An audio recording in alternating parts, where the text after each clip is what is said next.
We need to not be perceived. So yeah, okay. Asasa Wayman. Sultry June, faintly seasoned with sweet fern, permeated warm afternoon breezes, pushing our rickety cart along dense golden wheat and hazelnut county roadsides. Along wheat, newborn fawns curiously gaze as they bask in redolence of echinacea, goldenrod, bergamot.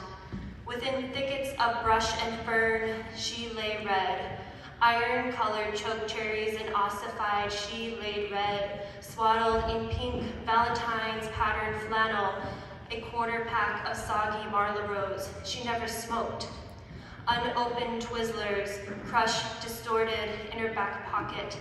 Thought leader, master beater, language teacher, premonition peered through double-paned windows, knocking on doors at 3 a.m., exhaust blooming, radio booming, in brittle February air, outside outdated small-town bars, foam filling, bleeding out of vinyl.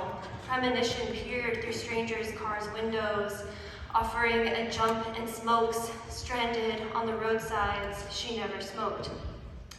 Facebook and Instagram posts, share, share, please reshare, flyers littered community boards inside the IGA and gas station, iron-colored chokecherries and ossified, 1 a.m. frantic misspellings, blurred requests, Google Live location, phone found 11 miles down. She said if she ever lay red, collect otter-chipped elephant ear mussels between algae-coated lake stones, grind up the collection of deer antlers in her garage, and she, with ochre, dried chokecherries, blueberries, lichen, gum arabic, take the children to paint gypsum-flecked ceilings and gymnasium walls, paint pictographs of our legends and future legends in flora, snare waboos to make sausages, cook up last season's wild rice, request geteo kosimin from the community farm root cellar, our root cellar. Make a star quilt with her Valentine's patterned flannel and all her favorite shirts, dresses, and jeans. Stuff the edging with scrap sumac smoked deer hide, the ones she scraped and turned with her mentor. Hang it on the wall in the community halls, burn kinnikinnick and abalone, and hold a feast. When stories fell silent. Part 1. Profound tales of Nanabuju echoed in the dense woods where snow thickly blanketed tawny leaves and coniferous. Despite the insulated boreal, you could still hear the bellows of a train one town over. This train's horn shattered the crisp, arid air. Its roar vibrated the thin, white trailer walls where community members gathered. It was solstice, and we were thoroughly stripped out of our down feather coats and mitts.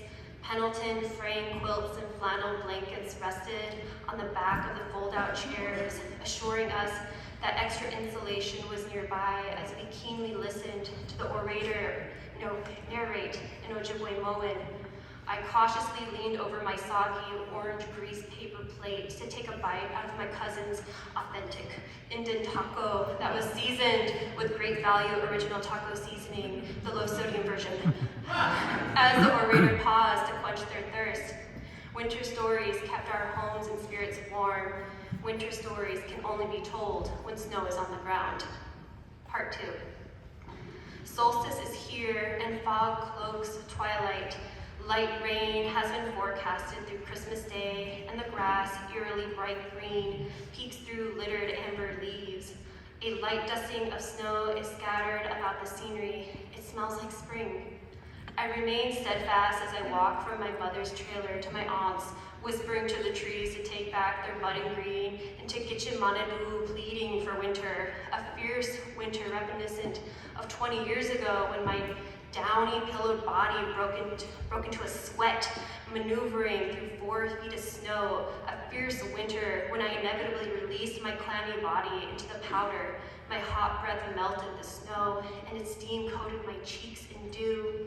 They turned a bright, dry red. I pleaded for a fierce winter reminiscent of when my older brother and I constructed forts of straw bale under my auntie's porch as we watched the snow fall from the dreary gray sky. We gleefully screamed as we played in our shoddy architectural masterpiece. It took years to recoup the shocking neon toys that were lost amongst the straw, plastic litter, and dirt. Later that evening, during that fierce winter 20 years ago, my mom frustratedly spent hours separating my knotted curls from dry stalks. I smelled like hot barn and cried as she tugged my hair with her brush. Solstice is here. A warm rain has begun to fall from the sky, dissipating the light dusting of snow. Lilac buds burgeon amidst winter solstice days. Stories fell silent. Nick Wench. Thank you.